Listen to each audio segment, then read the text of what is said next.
Please subscribe Telugu 7 Media. Yeah వేరేలాగా ఉంటుంది. So Yeah. Okay అంటే ఒక దగ్గర చూసుకుంటే చిన్న సినిమా అని చెప్పి అక్కడ pan India movies and re release ఇవన్నీ కొన్ని వచ్చాయి అనమాట. అవును అవును. ఏంటి చిన్న సినిమాని ఇప్పుడు అవన్నీ తొక్కేస్తానియా? అంటే మీకు కనపడట్లేదా? మీ నోటితో మీరేం అనుకుంటారో తెలియదు కదా. అంటే తొక్కేస్తున్నాయి అంటే తోసేస్తున్నాయి సార్. నేను అక్కడ తోయడమే చూపించా. సో నా పాయింట్ ఏంటంటే థియేటర్స్లో ఒకటి ఫిలిమ్స్ అనేవి ఓన్లీ పెద్ద ఫిలిమ్స్, లేకపోతే పాన్ ఇండియా ఫిలిమ్స్, ఆఖరికి డబ్డ్ ఫిలిమ్స్, వీటికి థియేటర్స్ దొరుకుతున్నాయి కానీ చిన్న ఫిలిమ్స్కి లేదు అన్నది ఇప్పుడు మీరు చూస్తే అంటే చిన్న సినిమాలకి కూడా పెద్ద బ్యాకప్ ఉంటేనే రిలీజ్ అవుతున్నాయి. మీకు ఎగ్జాంపుల్స్ అయితే రీసెంట్ ఫిలిమ్స్ మీరు ఏం చూసుకున్నా దాని బ్యాకప్ పెద్దది, చిన్న సినిమా అయినప్పటికీ కూడా. సో బ్యాకప్ లేకపోతే ఎట్లా ఉంటుంది ఇండస్ట్రీ అనేది. అంటే ఇప్పుడు వచ్చే చాలా మంది డైరెక్టర్లు కావచ్చు, ప్రొడ్యూసర్ కావచ్చు చెప్తుంది ఏంటంటే కంటెంట్ ఉంటే ఏ సినిమా అయినా ఉంటుంది, సో ఆడుతుంది అని అన్నారు. అండ్ కంటెంట్ ఉన్న సినిమాలు ఈ మధ్య కూడా చాలా వరకు బ్లాక్ బస్టర్లు అయినాయి. ఎగ్జాక్ట్లీ. సో ఎందుకు మరి అంటే ఇండస్ట్రీ మీద అలాంటి నెగిటివ్ ఉంది మీకు? అయ్యో నెగిటివ్ ఉంటే నేను ఇండస్ట్రీలో ఎందుకుంటాను సార్? ఒక్కేస్తున్నారు అన్నారు కదా. చాచా అలా కాదు సార్. అది ఇప్పుడు ఇప్పుడు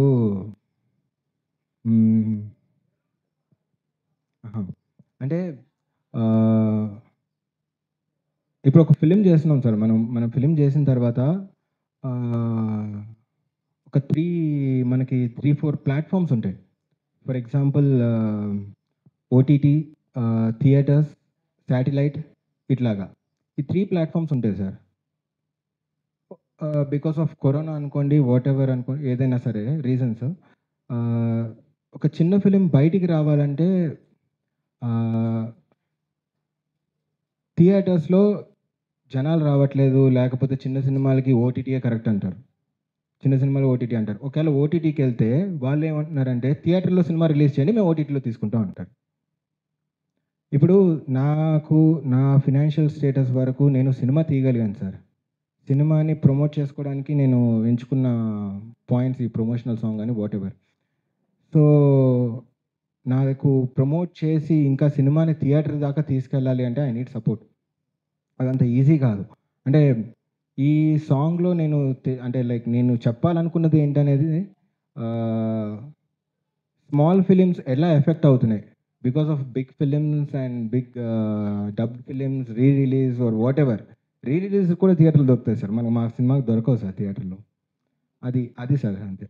ఓటీటీ ఎగ్జాక్ట్లీ సార్. సో అదే యా అంటే ఇప్పుడు ఓటీటీ బడ్జెట్ క్లోజ్ ఫర్ 2025 అని అంటే ఒక పెద్ద ఫిలిమ్స్ చేసే వాళ్ళకి ఒక ఇట్లా ప్యాకేజ్ ఉండి వాళ్ళ ఫిలిమ్స్ సో ఇన్ని ఫిలిమ్స్ అని వాళ్ళ ఓటీటీ వాళ్ళతో డీల్స్ ఉంటాయి. అన్ని పెద్ద ఫిలిమ్స్కి డీల్స్ వెళ్ళిపోయినప్పుడు ఇంకా చిన్న సినిమా తీసుకోవడానికి ఓటీటీ వాళ్ళ దగ్గర బడ్జెటే లేదు. ఇప్పుడు థియేటర్లో మాకు స్పేస్ లేదు, ఓటీటీలో ప్లేస్ లేదు, ఇంకా శాటిలైట్ అంటారు. శాటిలైట్ ఎప్పుడో పోయింది, మీ అందరికీ తెలిసిన విషయం. చిన్న సినిమాలకి అసలు శాటిలైట్ కాదు కదా, అసలు ఏం లేదని. ఇంకెక్కడ రిలీజ్ చేసుకోమంటారు? యూట్యూబ్ చేసుకోవాలి ఇంకా మేము. జనరల్గా అంటే ఆర్టిస్టులు డాన్సులు చేస్తారు, లేదంటే హీరో హీరోయిన్ చేస్తారు. ఇక్కడ ప్రొడ్యూసర్లతో చేపించారు. సో అంటే ఏమైనా పర్మిషన్లు ఉన్నాయా? అల్లు అరవింద్ గారు కానీ, ఎస్కేఎన్ గారు కానీ ఇవన్నీ పెట్టారు కదా. పర్మిషన్ ఉంటే వాళ్ళ దగ్గరికి వెళ్ళి సినిమానే చూపిస్తాను. మనోజ్ గారు, high, first of all congratulations. Thank you so much. నేనైతే ఇది కంబ్యాక్ అని అనుకుంటాను. అవునా, కొంచెం గ్యాప్ వచ్చింది మీ సిరీస్ కావచ్చు, ఏదన్నా కావచ్చు. ఇందాక దానికి రీజన్ ఏంటన్నది మా రాకేష్ గారు చెప్పేశారు.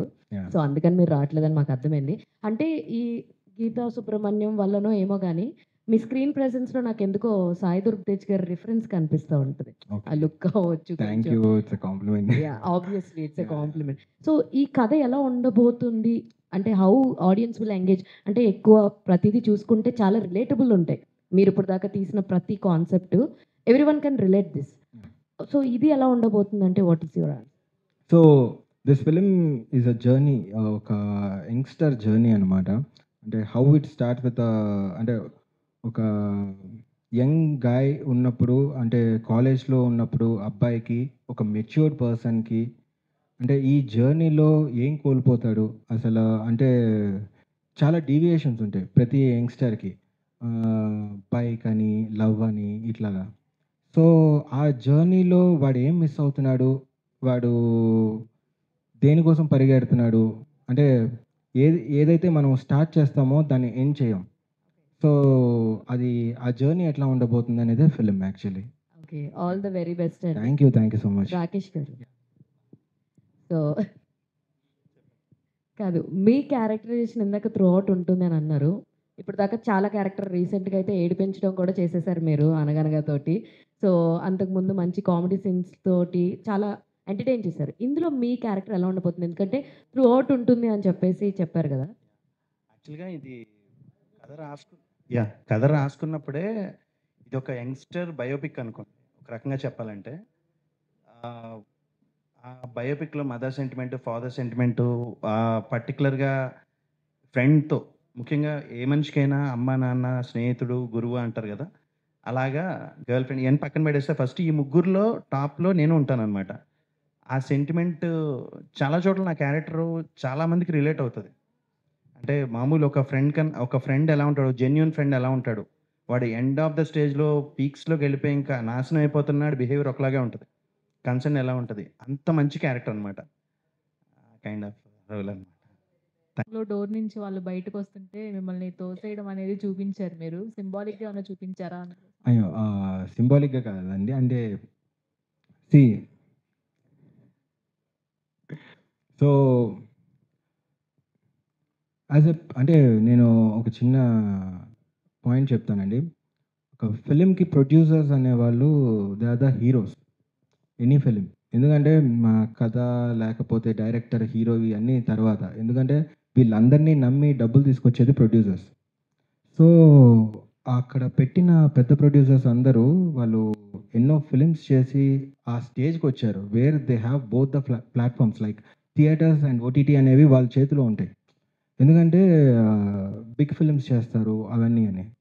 సో నేను ఒక చిన్న ఫిల్మ్ మేకర్, నేను వచ్చి థియేటర్స్లోకి వెళ్ళిపోదాం అనుకుంటే వాట్ ఈస్ ద సిచ్యువేషన్ అనేది నా పాయింట్. సిచ్యువేషన్ నాది ఓటీటీలోకి వెళ్తే ఓటీటీలో కూడా ఆబ్వియస్లీ వాళ్ళ ఫిలిమ్స్ ఉంటాయి కదా. సో ఆ పాయింట్ మీద సాంగ్లో అట్లా ప్లేస్ చేశాను అంతే.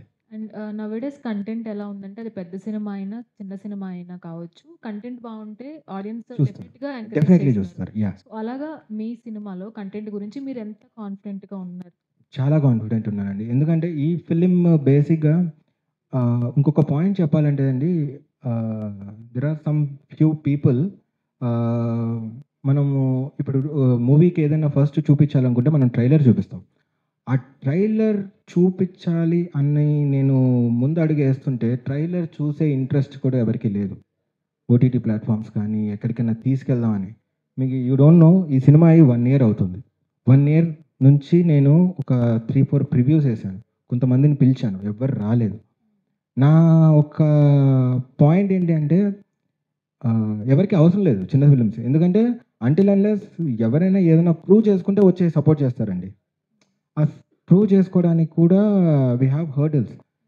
సినిమా వరకు చేయగలిగాను, సినిమాని ప్రమోట్ చేసి బయటికి తీసుకురావడం అనేది నాకు నా వల్ల కావట్లేదు. అందుకు ఈ సాంగ్ చేశాను. సో దీని నుంచి ప్రమోట్ చేద్దాం, మనకి ప్రమోషన్లో ఏదో ఒక టాక్టిక్ వాడడానికి I made this song. All the very best. Thank you. Karthik, so all the very best అండి మీకు. చూసినప్పుడు ఫినాన్షియల్గా కానీ సపోర్టివ్గా కానీ లేదా లైఫ్ పెట్టిపోతుంది అర్థం కావట్లేదు అనే విధంగా లిరిక్స్ అన్నీ వస్తాయి. సో మీరు మీ లైఫ్లో ఫేస్ చేసిన సిచ్యువేషన్సా ఇవన్నీ, లేదా ఇలాంటి పర్సన్స్ ఉన్నారు ఇండస్ట్రీలో అని చూపించడానికి తీసారా? నేను నా ఫిలిం ఒక ట్రాజడీనే సాంగ్లో చూపించా. నా ట్రాజడీ మీకు కామెడీగా ఉంటుంది కదా జనాలకి యాక్చువల్లీ. సో అదే ఎలిమెంట్ మెయిన్గా. సో సాంగ్లో మనము ఇప్పుడు ఈ లిరిక్స్ వచ్చేసి అందరూ రిలేట్ అయ్యే లిరిక్స్ ఇవి. బట్ నా సాంగ్కి, నా మూవీకి నేను ఎట్లా యూస్ చేశాను అనేదే రిజల్ట్ యాక్చువల్లీ. సో నేను ఏమైతే ఫేస్ చేస్తున్నానో ఇష్యూస్ అవి ఈ సాంగ్లో పెట్టడం జరిగింది. All the best. సాంగ్లో కూడా మీరు లక్ష్మి రాను అని చెప్పంటున్నారు, ఈ మూవీ ద్వారా రావాలనుకుంటున్నాను. Thank you. ఆవిడ కూడా లాస్ట్లో లక్ష్మీదేవి కళ్ళు మూసుకుంది. Okay, thank you. యా, చిన్న సినిమాలు పెద్ద సినిమాలు అన్న టాపిక్ వచ్చింది. యా, ఎంత పెద్ద సినిమా అయినా కూడా ఎంత పెద్ద స్టార్ హీరో యాక్ట్ చేసినా కూడా Yeah. సినిమాలో దమ్ము లేకపోతే ఎవరికి థియేటర్కి రావట్లేదు. Of course, sir. సో మీరు స్టార్ట్ చేసి 8 years back you did and you proved in YouTube. మీరు ఏంటి అనేది ఆల్మోస్ట్ ప్రూవ్ చేసుకున్నారు. ఆ టైంలో వదిలిపెట్టి గ్యాప్ తీసుకుని ఇప్పుడు ఇంత కాంపిటేటివ్ వరల్డ్లో పెద్ద సినిమాలు కూడా కంటెంట్ ల్యాబ్ థియేటర్లకు జనాలు రాలేని టైంలో మీరు ఒక ప్రమోషన్ స్టార్ట్ చేసుకుని వస్తున్నారు. ఏంటి ఆ గట్సీ కాన్ఫిడెన్స్ ఈ సినిమాతోటి మీరు ప్రూవ్ చేసుకోగలను అని కాన్ఫిడెన్స్? సార్ అప్పుడు స్టార్టింగ్లో గీతా సుబ్రహ్మణ్యం తర్వాత నేను కొన్ని ప్రాజెక్ట్స్ చేయడం జరిగింది. బట్ అవి not up to the mark. Actually బయటికి రాలేదు. అంటే అవి ఆ ప్రాజెక్ట్స్ కూడా short film and web series, not a film.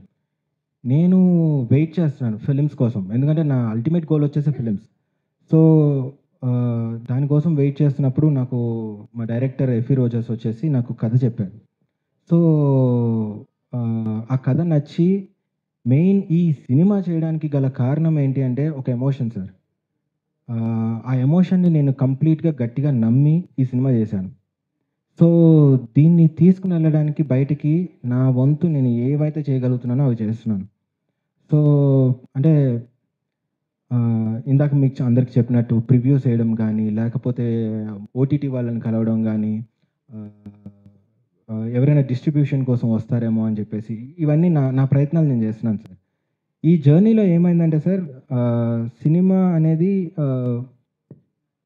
Short film, web series నుంచి ఫిలిమ్స్కి వచ్చేసరికి మీరన్న గ్యాప్ ఏదైతే ఉందో అప్పుడు నేనేం వదులుకోలేదు సార్. ఆ టైంలో నాకేం రాలేదు. ఒక టైంలో హైస్ ఒకటి గీతా సుబ్రహ్మణ్యం అనేది ఒక హై అయితే దాని తర్వాత అంత హై ఇచ్చినట్టు ఏం లేదు. ఐ హోప్ ఈ ఫిలిం అంత హై ఇచ్చింది నాకు, నేను వర్క్ చేసినప్పుడు కానీ, నేను రిజల్ట్ అవుట్పుట్ చూసినప్పుడు కానీ. సో దీన్ని బూస్ట్ చేయడానికే ఈ promotional song. So I'm very confident about the film. కుదిరితే మీ అందరికి కూడా ఒక ప్రివ్యూ వేస్తాను. ప్రీవియస్లీ దర్శిని గారు, యా, సో మీది చాలా గ్రేట్ పేరు అప్పట్లో కంప్లీట్గా. మేబీ ఆమె కూడా ఈ ప్రాజెక్ట్లో ఒక పార్ట్ అయి ఉంటే that will be more effective for your production అనేది మాకు అనిపించింది. సో వై యూ చూస్ జైత్రి గారు ఇన్ ప్లేస్ ఆఫ్ దర్శిని? దర్శిని బేసిక్గా చాలా హాబీతో వచ్చిందండి వెబ్ సిరీస్ చేయడానికి. సో తను ఆ వెబ్ సిరీస్ చేశాక తన లైఫ్, తన ఆర్కిటెక్చర్ దాంట్లో కెరియర్లో వెళ్ళిపోయింది. సో జైత్రి అనే అమ్మాయిని మేము చూస్ చేసుకోవడానికి గల కారణం, she's a very good actress. అంటే మీరు అంటే తను యూట్యూబ్లో చూసుండొచ్చు, చిన్న వేరే ఫిలిమ్స్లో కూడా చూసుండొచ్చు. బట్ ఈ ఫిలింలో తన క్యారెక్టర్ కానీ, యాక్చువల్లీ ట్రైలర్ రెడీ లేదు, లేకపోతే మీ అందరికీ ట్రైలర్ కూడా ప్లే చేసేవాడిని. బట్ ఆ బ్యూటిఫుల్ క్యారెక్టర్ తనకి, అండ్ షీఈ్ అ జెమ్. అసలు యాక్టింగ్ వైజ్ అయితే నో డౌట్. అది అందుకు సెలెక్ట్ చేసుకున్నాను. What is the run time of the film? Run time వచ్చేసి 2 hours sir. First half 1 hour, second half 1 hour. Sir Rakesh గారు, sir అంటే మీరు ఇందాక అన్నట్టు మేబీ ఈయన సీనియర్ అయి ఉండొచ్చు, వెబ్ సిరీస్లో అండ్ యూట్యూబ్లో చేసి ఉండొచ్చు, బట్ సినిమాటిక్గా you are senior compare to this. So మీకు కొంత కథల గురించి, వాటి గురించి అవగాహన ఉంది, చెప్పేదాని గురించి you have that knowledge. So ఈ పాయింట్ ప్రాజెక్ట్ చేస్తున్నప్పుడు మీ నుంచి ఏమైనా సజెషన్స్, చేంజెస్ ఏమైనా జరిగాయి? అంటే తను చాలా క్లారిటీ ఉంటాడండి. తను ఆల్రెడీ నేను చెప్పాను చాలాసార్లు, అదే ఇందాక కూడా అన్నట్టు తను చాలా కథలు విన్నాడు. తను చాలా సెలెక్టివ్ వెళ్తాడు. అట్ ద సేమ్ టైం తను ఇప్పుడు అంటే నేను తనతో చేసిన బెస్ట్ ఎక్స్పీరియన్స్ కొన్ని ఎమోషన్ సీన్స్లో నాకు ఇంకా ఎక్కువ స్కోప్ ఉంది. తను ఎక్కడ కూడా డార్లింగ్ ఇక్కడ ఇంత చేస్తున్నాం అనే ఒక అంటే డైరెక్టర్ కూడా అలా ఇవ్వలేదు. డైరెక్టర్ చాలా కీన్గా రాకేష్ నాకు ఇంత కావాలని తనే తీసుకునేవాడు. తనతో ఏంటంటే సీరియస్లీ ఇందులో జూనియర్ సీనియర్ అని కాదు, కానీ నేను తన దగ్గర క్యారెక్టర్ వైజ్ చాలా నేర్చుకున్నా. యాక్టింగ్ వైజ్ అంటారా, యాజ్ ఎ ప్రొడ్యూసర్ అయినా కూడా నేను ఇప్పుడు మైత్రి మూవీస్తో ఒక మూవీ చేస్తున్నాను, హుంబాలే వాళ్ళతో చేశాను. నాకు ఆర్టిస్ట్ క్రియేషన్స్లో నాకు ఎక్కడా తేడా కనిపించలే. తను ఎక్కడుంటాడో ఆ ప్రొడక్షన్ బాయ్తో సహా అందరికీ అదే ఫుడ్, అదే ట్రీట్మెంట్. బట్ స్టోరీ వైజ్ ఏంటంటే ఇది తను చాలా కష్టపడ్డాడు, ఫిజికల్గా, మెంటల్గా చాలా కష్టపడ్డాడు. సో ఫైనాన్షియల్గా సో నాకు చాలా స్కోప్ ఇచ్చాడండి. నాకు ఎక్కడ క్యారెక్టర్ దగ్గర డైరెక్టర్ గారు ఫస్టే చెప్పారు, ఈ సినిమాలో మీ character one of the important character, తనకి బ్యాక్ బోన్లో ఉండే క్యారెక్టర్ అని చెప్పారు. ఆయన ఎలా చెప్పారో దానికన్నా అద్భుతంగా తీశారు. సీనియర్ జూనియర్ కాదుగా, నేను చాలా నేర్చుకున్నా తన దగ్గర మాత్రం సీరియస్లీ. మనోజ్ గారు సార్ ఇక్కడ. హాయ్ హాయ్, సో సాంగ్ చాలా బాగుందండి. Thank you. సో అంటే ఈ ప్రాసెస్ అయితే ఉందో, what did you learn and అంటే లైక్ మనకి ఏది అంత ఈజీగా రాదు అంత గమ్ముని. అండ్ వితౌట్ బ్యాక్గ్రౌండ్ ఇట్లాంటి వచ్చినప్పుడు చిన్న సినిమా అని ఒక ట్యాగ్ లైన్ వేసి పంపిస్తుంటారు. అవును. సో ఈ ప్రాసెస్లో చాలా అప్ అండ్ డౌన్స్ చూస్తుంటారు. లైక్ మీరు వెళ్ళి వేరే వాళ్ళకి ప్రివ్యూలు వేయడము ఇట్లా చేస్తున్నప్పుడు డిసప్పాయింట్మెంట్ అవుతూ ఉంటారు. And what was your state of mind ఏంటంటే ఆ పర్టికులర్ పీరియడ్ ఆఫ్ టైంలో, అండ్ మీరు ఏం నేర్చుకున్నారు ఈ జర్నీ అంతట్లో? స్టేట్ ఆఫ్ మైండ్ అంటే సార్, ఒక బాధ ఇవన్నీ నుంచి ఈ పాట వచ్చింది. సో అంటే అందరం ఎదగాలనే కదా సార్ అనుకుంటాం. సో నా జర్నీలో నాకు ఈ పాయింట్కి రీచ్ అవ్వడానికి నా ఎఫర్ట్స్ ఏవైతే ఉంటాయో, లైక్ టువర్డ్స్ స్టోరీ డెసిషన్ కానీ ఆర్ ప్రమోషన్స్ వైజ్ కానీ, లేకపోతే ఫిల్మ్ మేకింగ్లో కానీ, ఐఎమ్ వెరీ హ్యాపీ. ఆ జర్నీ అంతా బాగానే ఎంజాయ్ చేశాను సార్. నిజంగా యాక్టింగ్ కన్నా రిలీజ్ కష్టమైపోయింది సార్. నాకు యాజ్ అ ప్రొడ్యూసర్గా నేను కష్టాలు పడుతున్నాను, కానీ యాక్టర్గా ఎప్పుడు కష్టాలు పడలేదు నేను. అదే సార్, అంతే. కంటిన్యూ చేద్దాం అనుకుంటున్నారు సార్ ప్రొడక్షన్? ఆఫ్ కోర్స్ అంటే కంటిన్యూ చేస్తాను సార్. సినిమా మంచిగా రీచ్ అవ్వాలి. అది ఆనంద్ అని సినిమా రిలీజ్ అయింది కదా సార్, మన శేఖర్ కమ్లా గారు. ఇనీషియల్ స్టేజ్ లో వాళ్ళు కూడా ఈ సినిమా అందరికీ ప్రివ్యూ చేస్తూ చూపించేవాళ్ళు. అవును సార్, సేమ్ దానిలాగే ఇది కూడా. చాలా ప్రివ్యూలు పడ్డం తర్వాత ఆ సినిమా చిరంజీవి గారు శంకర్ దత్త ఎంబీబీఎస్ తో రిలీజ్ అయ్యి ప్యారలల్ గా రిలీజ్ అయ్యి లాంగ్ రన్ లో చాలా మంచి హిట్ కొట్టింది. ఇప్పుడు నేను అట్లా రిలీజ్ చేశానంటే ఇంకేం లేదు సార్. ఆ థియేటర్, ఒక్క థియేటర్ కూడా దొరకదు. అప్పుడు ఆ జర్నీ ఆయనకి అంటే అప్పుడు ఇంత కాంపిటీషన్ లేదు sir. To be frank, Anand Shekhar Kamala గారు తీసిన టైంకి నా టైంకి మీరు చూసుకుంటే ఎంతమంది హీరోస్ ఉన్నారు, ఎన్ని ఫిలిమ్స్ ఉన్నాయి, ఎన్ని థియేటర్స్ పెరిగినా కూడా it is not that easy job. డెఫినెట్గా ఈ సినిమా థియేటర్లో రిలీజ్ అయ్యి మంచి హిట్ కొట్టాలని చూస్తున్నాను. Thank you forward for release. Thank you all the very best. Thank you. Manoj గారు, అంటే ఇప్పుడు దీనికి ప్రొడ్యూసర్గా మారారు కదా, సో 5 years గ్యాప్ తీసుకున్న తర్వాత వస్తుంది. మేబీ ఆ టైంలోనే మీరు మంచి హైప్లో ఉన్నప్పుడు కనుక అదే కంటిన్యూ చేస్తుంటే మీరు ప్రొడ్యూసర్గా మారే మేబీ ఆలోచించారు అది? అంటే ఎవరు అంత ఫిలిం ఆఫర్స్ వచ్చి ఒక గుడ్ ఫిలిం లాగా నాకేమీ అంత రాలేదు ఆఫర్స్. అప్పుడు ఇందాడ రాకేష్ గారు మాట్లాడుతూ ఆ టైంలో చాలా అవకాశాలు వచ్చాయి, కావాలని short films and web series. అంటే బేసిక్గా చాలా మంది ఏంటంటే ఇండస్ట్రీలో దీపం ఉన్నప్పుడు ఇల్లు చక్క పెట్టుకోవాలి అన్న థియరీ ఒకటి ఫాలో. ఎగ్జాక్ట్లీ. సో మీరు అది మర్చిపోయారా లేకపోతే ఏంటి? లేకపోతే ఎక్కువైపోయినాయి డబ్బులు? సో యాక్చువల్లీ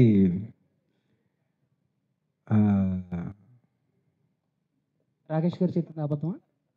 అట్లా కాదు. అంటే అదే సార్, నేను ఇందాక చెప్పినట్టే, నేను చెప్పింది అవకాశాలు వచ్చాయన్నాను, తను యాక్సెప్ట్ చేయలేదని చెప్పా. నేను అదే కదా, చాలా చూజీగా వెళ్ళాడు, కథలు విన్నాడు. నేనే 2-3 చెప్పాను నాకు రెఫర్ చేసినప్పుడు కూడా. ఏదంటే అన్నీ ఒకేలా ఉన్నాయి డార్లింగ్, దీంట్లో లేకపోతే కొంచెం యూజ్ చేయాలి, కొంచెం లాంగ్వేజ్ యూజ్ చేయాలి, నాకు అలా వద్దు. ఒక ఆర్టిస్ట్గా నాకు కంపల్సరీ మనం ఒకళ్ళని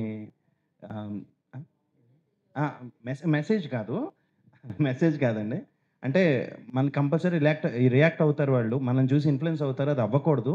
చేస్తే మంచి కాన్సెప్ట్ చేయాలి అంటే నేను పంపించిన వాళ్ళు, నేను అడిగిన వాళ్ళు తనకి నచ్చపోయి ఉండొచ్చు కథలో. ఆఫర్ రాలేదంటే ఆ ఉద్దేశం కాదు, నీకు అయిపోయాక చెప్తా. యాక్చువల్లీ చెప్పానండి ఇప్పుడు, ఒక కథ చెప్పాలి అనేది నా అల్టిమేట్ గోల్ బ్రో. ఎమోషన్, ఆ కథ ఉంటేనే ఒక ఫిలింకి ఏదైనా ఉంటుంది కదా యాక్చువల్లీ. సో అలాంటి కథ నాకు దొరకలేదు ఆ టైంలో. Geetha Subrahmanyam is like just an entertainer. So అది అందరికీ కనెక్ట్ అయ్యింది. ఆ కనెక్ట్ అయిన దాని మీద అది వైరల్ అయింది మంచిగా. సో ఇప్పుడు దాని తర్వాత కొన్ని వెబ్ సిరీస్లు అట్లాగే వచ్చినాయి, మీరు చూస్తే కొన్ని వచ్చినాయి, 30 Years 21 అని అట్లా చాలానే సిరీస్లు వచ్చినాయి. ఇప్పుడు దాని తర్వాత నేను ఎందుకు చేయలేదు అంటే నాకు దొరకలేదు కదా, మంచి కథ దొరకలేదు. సో ఇట్స్ నాట్ లైక్ మనం అది టచ్ అవ్వగానే అందరికీ అన్నీ అనుకున్నట్టు జరగవు అంటారు కదా, అది జరగలేదు అంతే. అంటే ఈ 5 ఇయర్స్లో ఏం చేంజెస్ చూసారు మీరు? అంటే మీరు వెబ్ సిరీస్ చేసేటప్పటికి ఇప్పుడు సినిమాలకి ప్రొడక్షన్గా కానీ లేకపోతే డైరెక్షన్ డిపార్ట్మెంట్ కానీ యాక్టింగ్గా కానీ, సో వీటిలో ఏమైనా చేంజెస్ చూసారా? సో ఒక 5 ఇయర్స్ బ్యాక్ నేను చేసేటప్పుడు ఇలా ఉండేది, ఇప్పుడు ఇలా ఉంది, ఏమన్నా కొంచెం ఏమైనా బర్డెన్ అనిపించిందా? బర్డెన్ ఏం లేదు, అంటే yeah I enjoyed the journey. But difference ఏమైనా ఉంది అంటే అది ది ఇండస్ట్రీ అంతే. అంటే ఇప్పుడు మామూలుగా ఈ సాంగ్ చూసినా లేకపోతే ఇప్పుడు మిమ్మల్ని చూస్తున్నా, మీరు మాట్లాడేది చూస్తున్నా, ఎంతో నలిగిపోయి ఎంతో బాధపడితే కానీ అలా ఉండరు, అలా మాట్లాడరేమో అనిపిస్తుంది. సో ఏంటి మనోజ్కి ఇండస్ట్రీ మంచి చేసిందా? సో ఏంటి ఏం చేసిందంటే ఏం చెప్తారు? ఇండస్ట్రీ వల్ల మంచి జరిగిందా, ఏం జరగలేదా, ఇంకా బాగా ఏమైనా చెడు జరిగిందా ఏంటి? Sir, I love industry first of all. నేను ఇప్పుడు ఏ సినిమా అంటే లైక్ ఈ జర్నీలో నేను ఎక్స్పీరియన్స్ చేసింది ఏంటి అంటే ఇండస్ట్రీ అందరినీ తీసుకుంటుందని నేను నమ్ముతాను సార్. ప్రతి ఒక్కరికి ఒక్కొక్క టైం వస్తుంది అంతే. ఆ టైం నాకు ఎప్పుడు వచ్చింది అనేది ఐఎమ్ జస్ట్ చెకింగ్. అంటే అన్నీ వచ్చేసి నేను ఈ ఇండస్ట్రీలో కూడా సక్సెస్ అన్నీ అయిపోగలదు సార్, అంత ఈజీ కాదు కదా, దేనికైనా కష్టం అనేది ఉంటుంది కదా. సో ఆ కష్టమే ఈ 5 ఇయర్స్. ఓకే, ఆ టైం రావాలని కోరుకుంటున్నాను. Thank you. ఇందాక రాకేష్ గారు చెప్పినట్టు లైక్ అంటే ఇప్పుడు మీరు కూడా మాట్లాడుతున్నట్టు చూసి ఇన్ఫ్లుయెన్స్ అవుతారేమో, మనం ఏం మాట్లాడినా ఏం చేసినా ఇన్ఫ్లుయెన్స్ అవుతారేమో అన్న భయం ఎక్కడ ఉంది. బట్ యాక్టింగ్ పరంగా చూసుకుంటే స్టార్ హీరోస్ కూడా అదేం ఆలోచించట్లేదు. ఎందుకంటే కొంతమంది ఫ్యామిలీ మంచి ఫాలోయింగ్ ఉన్న వాళ్ళు కూడా వెబ్ సిరీస్లు చేశారు. సో మీరెందుకు అంత ఆలోచన అంత అంటే అంత హెవీగా ఆలోచించాల్సిన అవసరం లేదు టు బి ఫ్రాంక్, నేను కొంచెం చూసి సార్, అంటే నాకు వచ్చిందల్లా చేసుకుంటూ వెళ్ళిపోదాం, ఏదో ఒకటి తగిలేస్తుంది అన్నట్టు ఆ జోన్లో నేను ఉండను. ఇఫ్ దెర్ ఈజ్ సంథింగ్, అంటే if somebody wants to tell a story, ఒక కథ ఉంది, నిజంగా ఆ కథ చెప్పాలి అనుకుంటే, అండ్ ఈ ఫిలిం నా ఒక పర్సనల్ లైఫ్ని చాలా ఇంపాక్ట్ చేసిన ఫిలిం ఇది. అంటే ఇందులో ఉన్న ఎలిమెంట్స్ అన్నీ కూడా నేను చాలా నా రియల్ లైఫ్లో జరిగిన ఇన్సిడెంట్స్ని ఇవన్నీ తీసుకుని చేసిన ఫిలిం. అండ్ డైరెక్టర్ కూడా ఒక సేమ్ ఎమోషన్లో ఈ కథని నాకు నేరేట్ చేయడం జరిగింది. అండ్ సో ఈ ఫిలిం ఎందుకు తీశాను, అసలు what is a cup of tea అనే దానికి మీకు ప్రాపర్ మీనింగ్ అనేది నేను ట్రైలర్ అండ్ ఫిలింలో నేను చెప్పగలను. రాకేష్ గారు, యా, ఆల్ ది బెస్ట్ అండి. థ్యాంక్స్ అండి. మనోజ్ గారు, సో ఇందాక తను అడిగిన క్వశ్చనే, యా, సో మనం చేసే క్యారెక్టర్స్ ఏదైనా చాలా వరకు రిఫ్లెక్ట్ అవుతుంది. చూసి చిన్నపిల్లల దగ్గర నుంచి పెద్దవాళ్ళ వరకు అని అడిగారు అంటున్నారు. That's very nice. ఎందుకంటే ఈ మధ్య కాలంలో ఫ్యామిలీతో కలిసి చూసేవి చాలా తక్కువ వస్తున్నాయి. బట్ మై క్వశ్చన్ ఈజ్ ఏంటి అని అంటే లైక్ మీకు 5 ఇయర్స్ గ్యాప్ వచ్చింది. బిఫోర్ మీరు చాలా మంచి మంచి ప్రాజెక్ట్స్ చేశారు. బట్ అలా చేస్తున్న టైంలో రిజెక్ట్ చేస్తే అంటే లైక్ చాలామంది ఏమంటారంటే మనం రిజెక్ట్ చేసే పొజిషన్లో లేము, సో మనకి ఏది వస్తే అది చేసుకుంటూ వెళ్ళిపోతేనే మనం రిజెక్ట్ చేసే పొజిషన్లో ఉంటాము అన్న పాయింట్ ఆఫ్ వ్యూలో ఆలోచిస్తారు. ఎప్పుడైనా ఆ రిగ్రెట్ ఫీల్ అయ్యారా? అంటే లైక్ వచ్చింది చేసుకుంటూ వెళ్ళిపోయి ఉంటే బాగుండేదేమో, నా ఆలోచనల వల్ల నేను బ్యాక్ స్టెప్ వేసానేమో అని ఎప్పుడైనా అనుకున్నారా?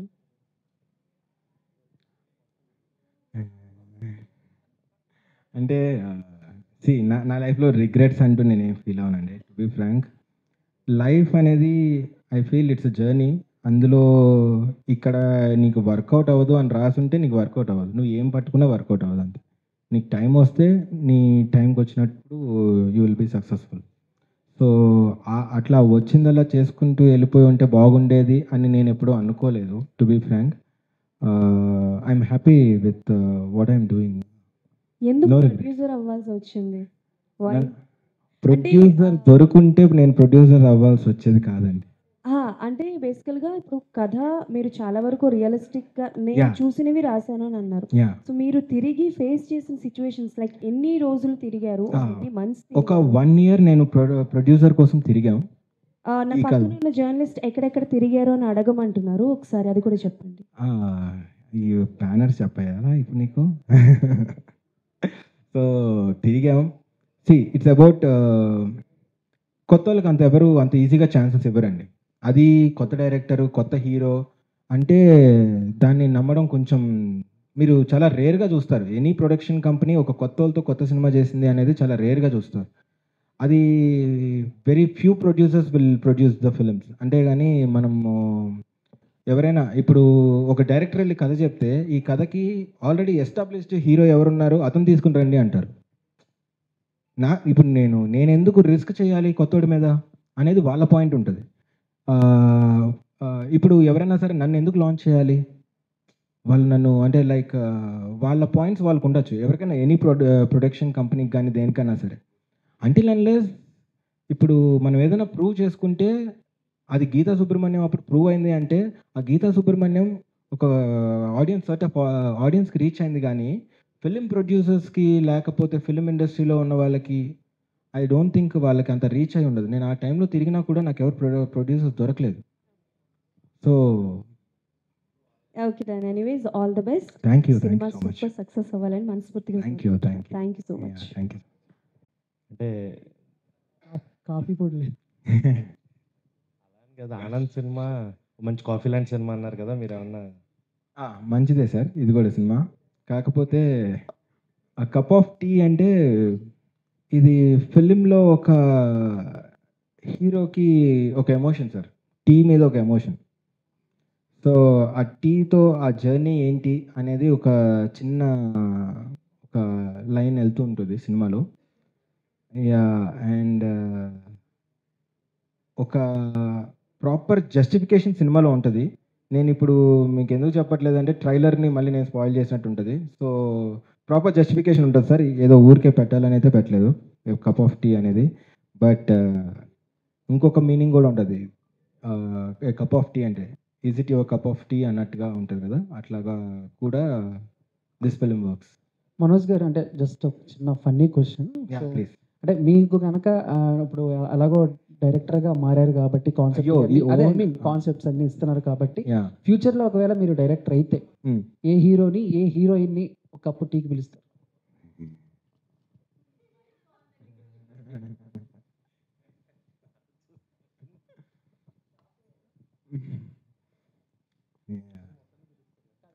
మైండ్లో ఒక ఇద్దరు ఉన్నారు, అని పిలుస్తారు. అదే ఏం ఎక్స్పెక్ట్ చేస్తున్నావు చెప్పు. నేను క్వశ్చన్ అడిగాను మనోజ్ గారు, మీరు ఆన్సర్. ఏ హీరోని ఏ హీరోయిన్? హీరోయిన్. హీరోనా? హీరోయిన్ ఇద్దరిని కప్ ఆఫ్ టీకి పిలుస్తారంటారా?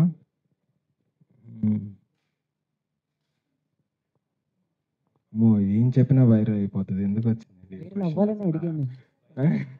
మనోజ్ గారు, వన్ లాస్ట్ క్వశ్చన్ అండి. చెప్తాను, నేను ఆలోచించుకుని చెప్తాను answer. So one last question, like మనం ఎంత ప్యాషన్తో తీసినా ఏం చేసినా cinema end of the day commercial. Exactly. చాలా డబ్బులు ఇన్వాల్వ్ అయ్యి ఉంటుంది and at the same time చాలా మంది టైం అండ్ అంతా కూడా ఇన్వాల్వ్ అయ్యే ఉంటుంది సినిమాలో.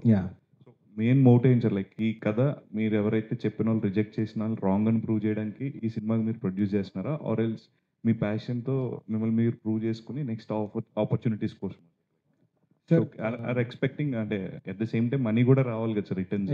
ఎగ్జాక్ట్లీ. ఒక ఈ ఫిలిం నేను ఇందాక చెప్పినట్టు ఒక ఎమోషన్తో సినిమా తీసాను సార్ ఇది. సో యాజ్ ఎ ప్రొడ్యూసర్గా అండ్ ఇట్లాంటి కథ చెప్పాలి ఆడియన్స్కి, దీనికి ఒక లిమిటెడ్ బడ్జెట్లో నేను అంటే నా స్తోమతకి తగ్గట్టు ఈ ఒక బడ్జెట్ పెట్టుకుని, నిజం చెప్పాలంటే నా స్తోమతకి మించి కూడా చేశాను, కొన్ని అప్పులు కూడా చేసిన సినిమా ఇది. ఈ ఫిలింని ఇప్పుడు ప్రతి ఒక్కరికి ఒక కథ ఉంటుంది సార్, ఆ కథని చెప్పాలంటే ఒక మీడియం కావాలి, దట్ ఈస్ ఫిలిం.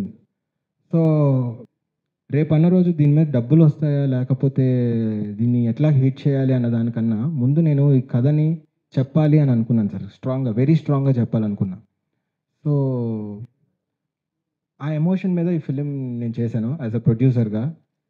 రిజల్ట్ అనేది సార్ ఇది ఓన్లీ ఏదో ఎమోషన్ గురించి మాట్లాడుతున్నాను అనుకోదు, ఇట్స్ అ కంప్లీట్ ఎంటర్టైనర్. మీకు త్రూ అవుట్ ఫిలిం ఎంటర్టైనింగ్గానే ఉంటుంది, విత్ కంప్లీట్ బ్యూటిఫుల్ మ్యూజిక్ ఉంటుంది film. It's a journey based, అంటే ఇలా అని ఒక సోన్ ఎగ్జాంపుల్ ఫిలిం అనేది నేను చెప్పట్లేదు, but this film is something that you will definitely connect by the end of the film. And అదొక్కటైతే నేను వెరీ స్ట్రాంగ్గా చెప్తున్నాను. ద క్లైమాక్స్ అంత హెవీ ఉంటుంది ఫిలింకి. That's it. All the best. Thank you.